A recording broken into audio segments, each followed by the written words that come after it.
Ah, that's a problematic. My notes are appearing there. Oh, maybe, Mm, maybe. okay, no problem. Without notes, I can go. Okay. Yeah, presentation without notes. Yeah, Say with notes, then it's okay. We don't expect you to memorize everything. yeah, okay. Thank you. By the way, by this QR code, you can reach the course codes, lecture codes.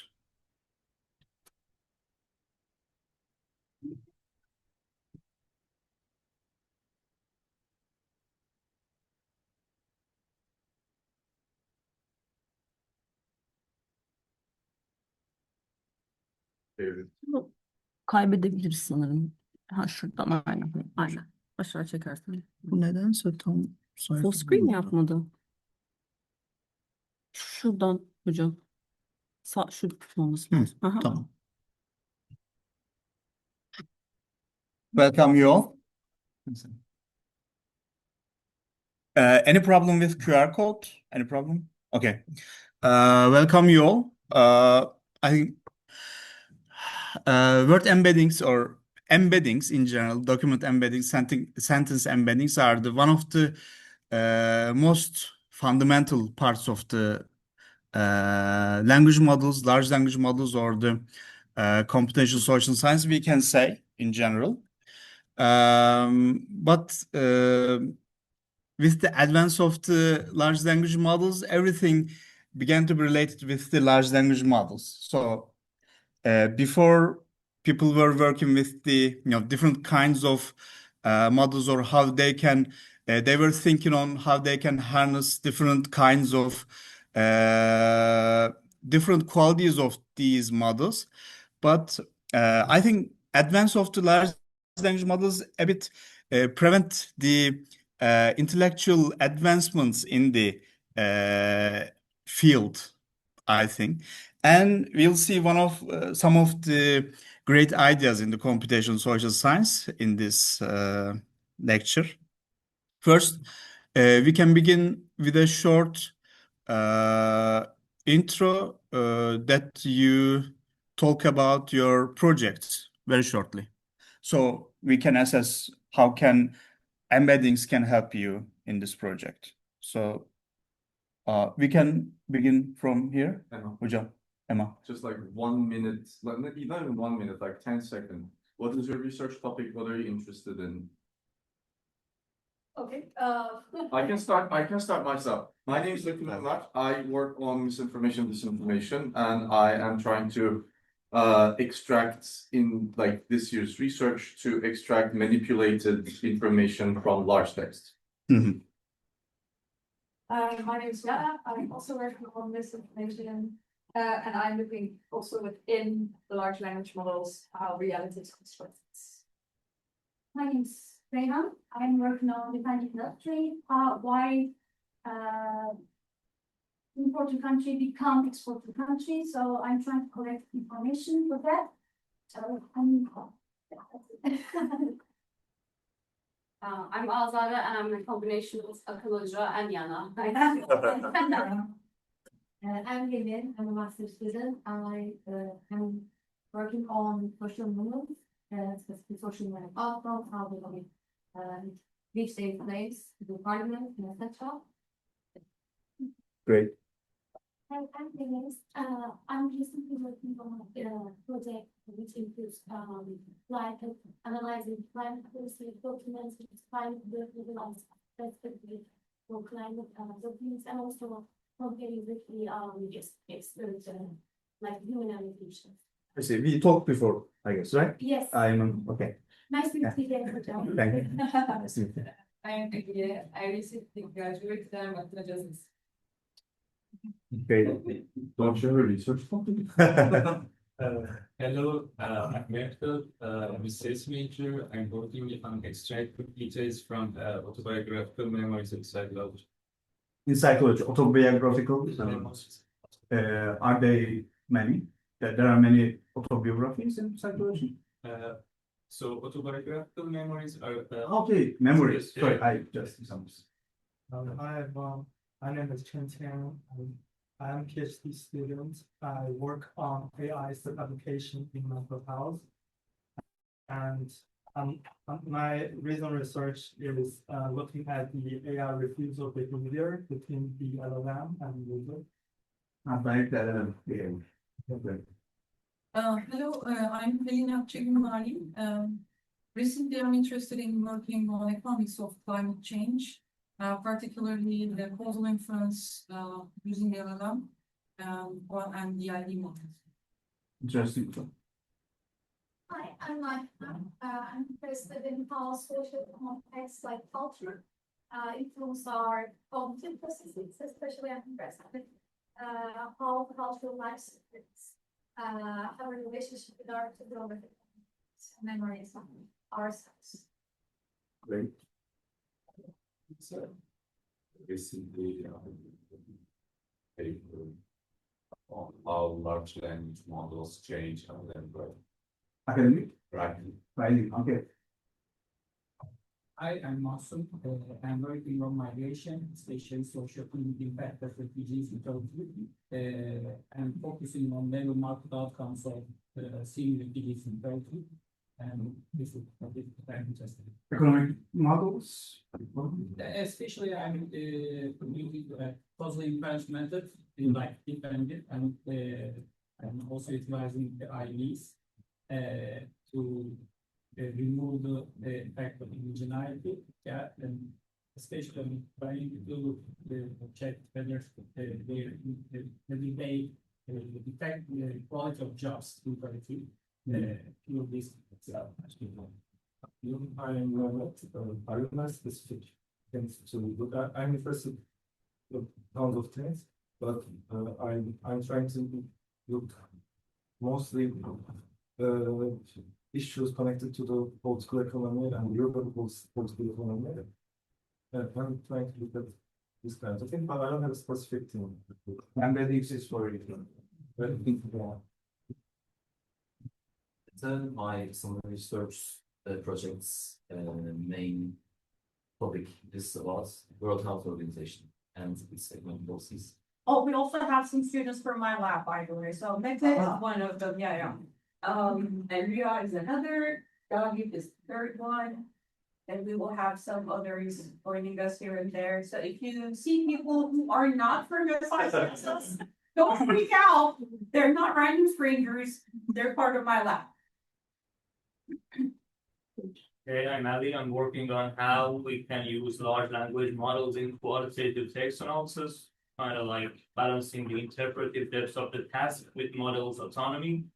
Also, I'm working on how or if social media influencers and newspapers can influence politicians with some text analysis.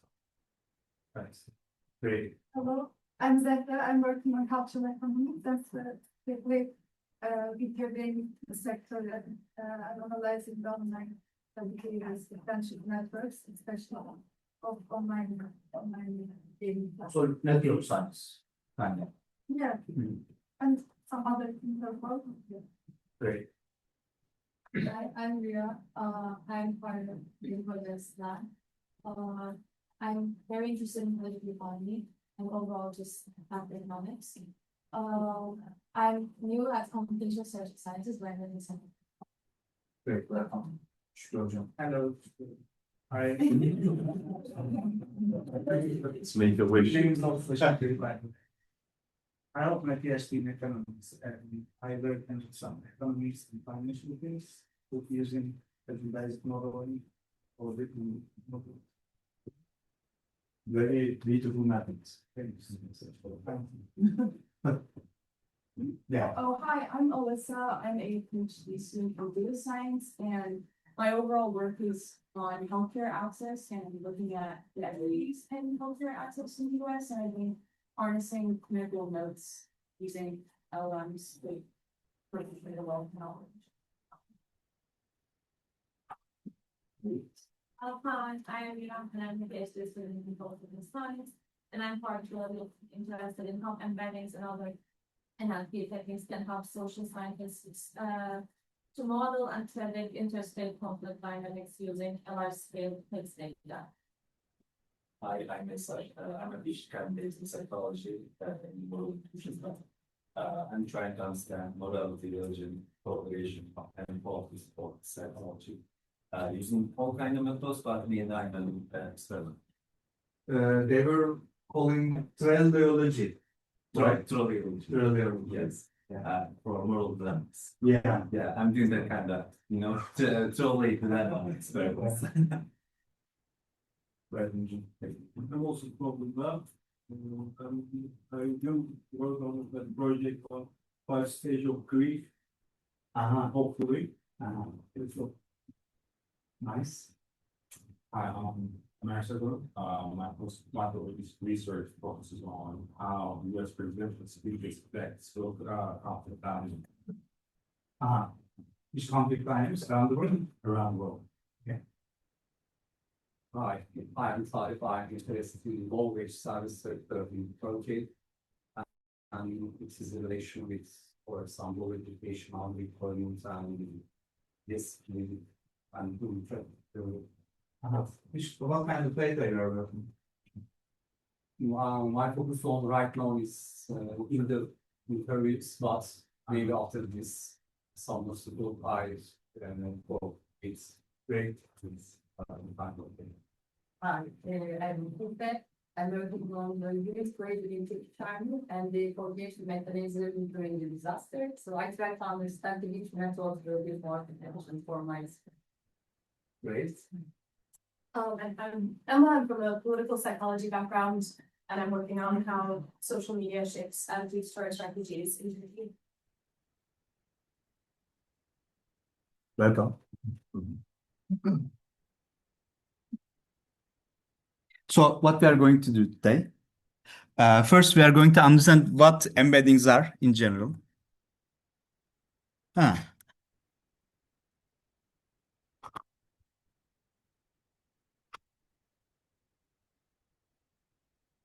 Sitting is dangerous. Oh. Hocam.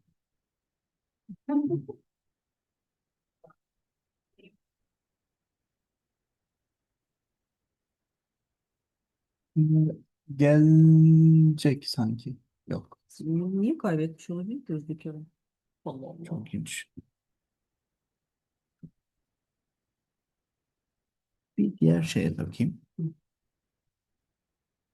Ayakta.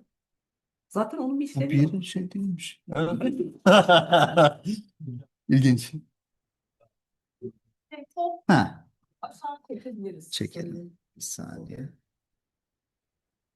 So first we'll look what embeddings are, what they mean. And we'll trace the evolution from the word embeddings to sentence embeddings to document embeddings. And we'll check some applications of it. We'll check the limitations. Then at the beginning and at the end, we'll check some actual research done with these methods. So what embeddings? Embeddings simply, an embedding transforms text into a numerical vector in a high-dimensional space where semantic similarity is captured by geometric proximity. So we have bunch of words that we call sentences or paragraphs. We put them together. We put them on a model like Word2Vec, and it puts them on a vector space like this. and we see the close words together. For example, economy and market are related, so they are kind of close in this space. Trade, market, economy we see together here, and the justice, law, court together. So this is one of the main problems of the natural language processing, actually. How can we kind of understand, how can models understand the language? How can it make communications? So word embeddings basically assign one vector per word type. It has some problems, of course. Sentence embedding, one vector per complete sentence. And document embedding is one vector per document or paragraph. So, as I said, similar meanings, we see them close. And how do we compute the similarity or closeness with the cosine similarity? Basically, cosine similarity shows are they aligned or not. So we'll be talking about the word embeddings first. So word embeddings shows words meaning in a corpus we gave, in a bunch of words we gave. So it kind of shows the place of a word in a world, in an ideology, we can say. So for example, the word bank might have a different word vector in a book on economics or in a book written by a socialist, it will have different places in this vector space. So we can remember the event yesterday. Yesterday there was the NATO closing event, and the president of Turkey gave revolvers to the different heads of states, and these revolvers mean different things to these people. So, for example, so we saw different reactions. For example, some people didn't take it to their countries because it is kind of, banned, or they're too sensitive about these things. So it became a sensation in the social media. So we can think, in the world of Kutlar Vadisi, Valley of Wolves, a famous Turkish mafia series, it's a rajon world. It's where giving gun means, I'm going to share you my life kind of thing. It's a great thing, and it symbolizes honor, loyalty, brotherhood, respect. But in US gun culture, okay, it's also again craftsmanship, collecting, tradition, heritage. But also, Americans love guns, so it has some place in the culture. So, yeah, Ya şöyle bir temassızlık var galiba. Piksel bakayım. ilginç hocam. So I'm going to devise lecture, and I'll remove the US. Sorry guys. Şöyle mi tutsak acaba? Tamam. Bir şey koyayım Şu hocam. anda aynen bence şu anda oldu. Tamam. Şurayı zaten bir yama yapmışlar herhalde bir. So, compared to the Rajon world and the US gun culture, EU diplomatic culture is too ponchik, They think it's a legal headache, export controls, the commissioning, the gun should be, not functioning anymore to be able to enter this country. It's a headache. So, what word embeddings does, it just takes the whole world and understands the meaning of the revolver within that culture. So a word embedding doesn't learn what a revolver means, actually. It learns what a revolver means in this particular pile of text. So if you change the corpus, you change the meaning.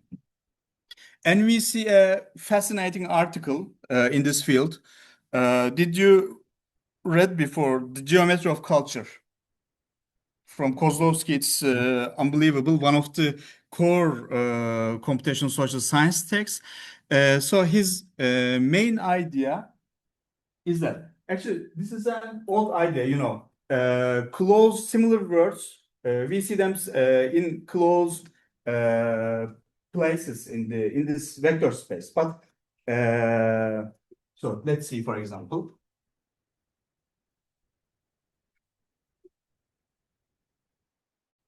So economic market trade and no, we can let's see. Let's go from here. Justice, law, and court. They are close, and we see here actually in here, for example, this part, injustice, cruelty, these kind of things, you know, related and kind of contrary to these concepts. So Kozlowski's idea is that if we create a dimension here, God, okay, we see here similar concepts, and we see the contrary of these concepts here. It happens like that. So Kozlowski's idea is that we create a dimension, and then we can understand the different concepts related to this dimension. So his work is based on the working class culture. So, for example, here he puts different kinds of words related with the working class, and there, reverse of it. Okay. For example, we create a good vectors here, like, for example, beautiful, good, these kind of words, we put them here. And just the words like bad, worst, these kind of words, we put them there. And we create this goodness scale, we say, let's say. And we see in that moment, for example, where's the place of golf here? Is golf good or bad? So it changes with the culture, with the text we use here. So he, for example, checks how the American culture changed by time. He took the books written in during the 100 years in Google books, trained the word-to-vec models, and see how the meanings of the concepts related with the working class has changed by time. So it's it became very important method for cultural sociology to understand how concepts have changed by time. So derived dimensions correspond closely to cultural dimensions, affluence, gender, status that individuals use in everyday life to classify agents and objects. Semantic meaning is contained not only in the distance between two word vectors, but also in the direction of the distance. Then they want to make sure whether the associations they see in the data can be seen in the real world. So they compared it with the two different surveys. One is done in the 2000. They make a survey, and the one from the 60s from USA, and yeah, word embeddings shows the culture. So if you want to work on some cultural meaning of something, or cultural meaning of a concept within a corpus, this is a really interesting model. So how they do it? They train separate word-to-vec models for each time period. Then they choose pairs of opposite words like rich, poor, affluent, impoverished, prosperous, bankrupt, and they calculate vector difference from negative to positive pole. Then they average these difference vectors to create one cultural dimension. Then they project other words onto this dimension to measure associations. So using this method, you can create, for example, getting all the transcripts from the Valley of Wolves, Kurtlar Vadisi, and create the world of Valley of Wolves, and or you can, for example, take all the speech in the Turkish assembly and check for the gender dimension, how the concept has changed by time. So how they change the embeddings by time? First, in 2013, we saw word-to-vec model. You can learn, I mean, it's the main idea there is you can learn the meaning of a word by looking at the words around it. Then we see Glove, same kind of model. It's a word vector model. They argue that instead of predicting nearby words, one example at a time, use global word co-occurrence statistics from the whole corpus. Then we see BERT and the BERT-based sentence embeddings with the 2019.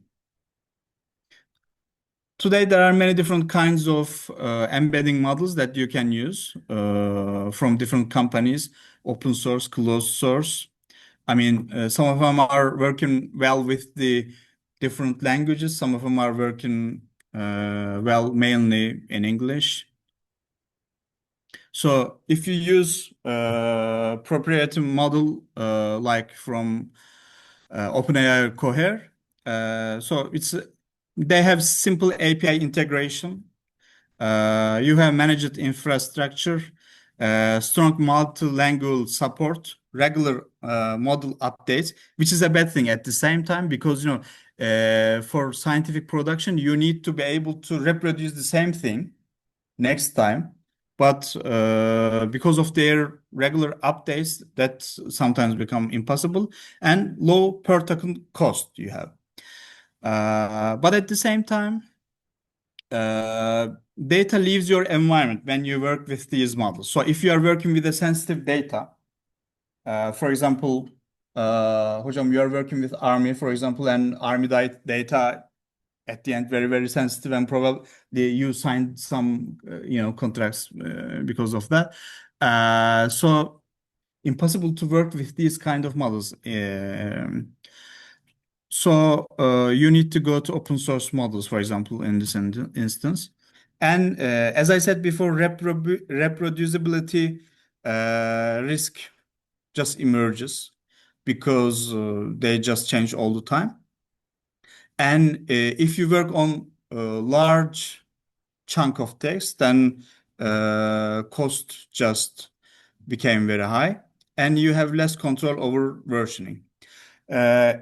Open source models, and you run them locally, offline.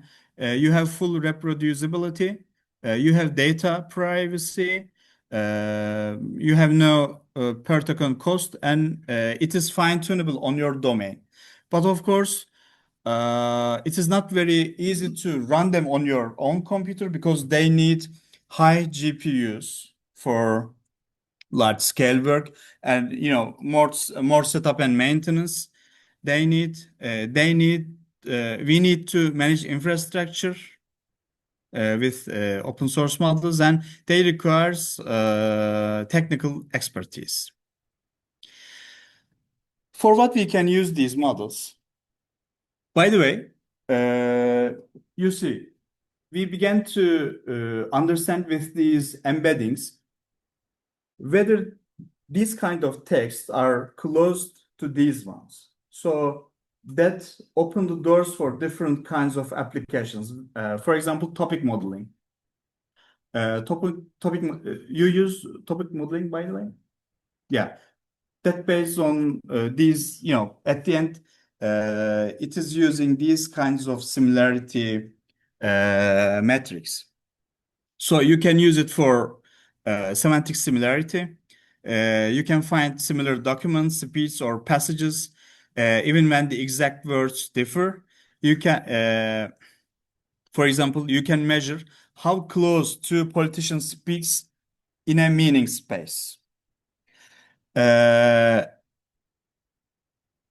Clustering also, again, topic modeling. You can automatically group text by topic or theme without predefined categories. So you have, a data, anything can be a large chunk of data, and it's actually very good for discovering the data. You have no idea how can you classify these data, and you want to understand what are these in this data, what kind of categories might be in this data. So it's a very highly effective method using topic modeling, basically clustering the words and seeing what kinds of different meaning chunks were there. So, for example, Nikolenko and colleagues cluster open-ended survey responses or protest event descriptions into latent themes without a predefined codebook. So you can see, for example, different kinds of protests using this. You can use it for ideological scaling and semantic search, like if you know there are RAG, for example, highly famous method to find relevant text with making with relevant search words. So, as I said, cosine similarity is the core metric we have. It measures the angle between two vectors, not their magnitude. It goes from -1 to 1. Yeah, it's a standard metric for actually all kinds of analysis done with embedding.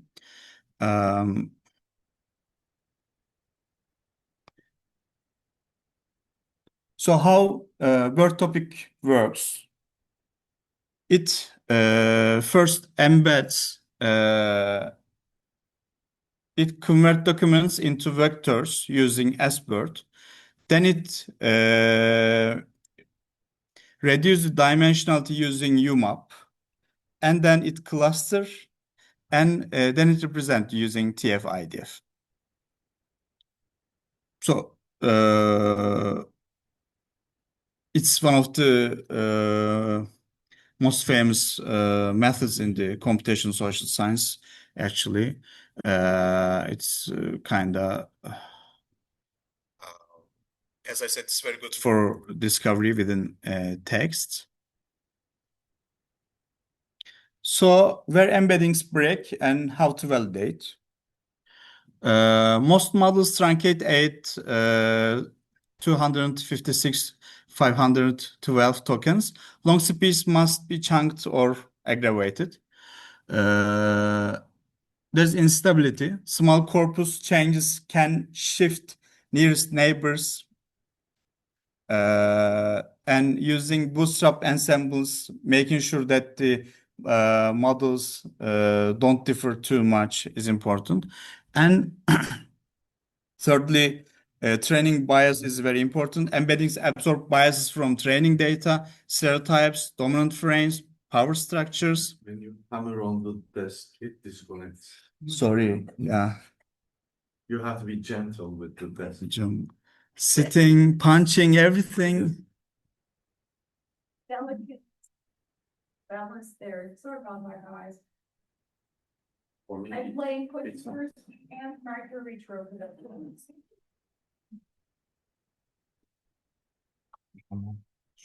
Su might be. Ah. So, for example, you see some you, for example, think there's a dimension in the data, but it might be just your hallucination. So construct validity is really important. A direction in embedding, God, okay, no. A direction in embedding space may not be your theoretical construct. You need to always validate externally. And of course, no model excels at all tasks. Unlike word scores and wordfish, older models, embedding operations are opaque, hard to explain why similarity means that. So, abstract ideas might be boring. So we can talk about the actual research just published 2 months ago. And it was on archive for, like 3 years ago. A researcher created a Marxist LLM. So main idea is these models are not, blank slates. They have already an ideology. So there are, as you know, there are many studies working on the bias in the models, for example. There's a gender bias, there's a race bias, every kind of bias in the models. So if you remember, for example, there were many scandals at the onset of the large language models. So, for example, Gemini was just shut down for some time just because of these issues. So some researchers just considering this simple idea that, the close things are on the closer distance on the vector. They say, okay, then we can use it to understand society better. So these biases in the models actually might be important to understand the real inclinations, tendencies in the societies. So, some people, of course, engineers are trying to debias the models, but researchers are trying to harness these biases to understand the society better. So why the revolver is closer to honor in, for example, in this specific corpus. So this guy says that instead of he treats LLM bias as a specific worldview. They already reflect their worldview, so we can just make them reflect a specific worldview like Marxism. So he trained some models like GPT-2, Distill GPT-2, Deberta, Bert, Roberta, with books of Marx and Engels. And then ask some questions and, try to create this Kozlovsky style dimensions and see how the concepts are placed in this vector space. I think that's a very interesting idea to create the worldviews with fine-tuning the models, which are already have some kind of models. But the results in this study were not so clear as in the Kozlovsky's work. So there's a need for new works in this field. And there's another line of research which you'll listen in the second part of today. Some people say, some researchers say that we can use these biases in the data to simulate people. For example, a person living in Kahramanmaraş, 24 years old, male, Turkish, how he thinks about, for example, murders or political parties in Turkey. There are some studies trying to predict, for example, election results or trying to predict the older election results using these biases in the data. So they're saying LLM biases might be reflecting real world tendencies, and we can harness them to simulate these worlds to understand it better. But of course, it has many problems, like they are flattening the groups, for example. So let's say when you ask about Turks, it thinks that Turks are much more closer to each other compared to reality. Many Turks think differently on many issues, but these models put Turks in a kind of closed range that, for example, Turks always think like that, they say. And of course, this creates the problem of essentialization. And of course, there is the classical problem of LLMs that model changes everything. And this is not good for scientific production. But there are some successful applications I recommend you to check. It's a known thing that there is a language and training data bias in these models, and there are models which are trying to overcome these kinds of problems. So there are many survey integrations in this field. I'll stop here and we will continue with the code next session, so we can. Yeah. Have some important For sure. check it out. Or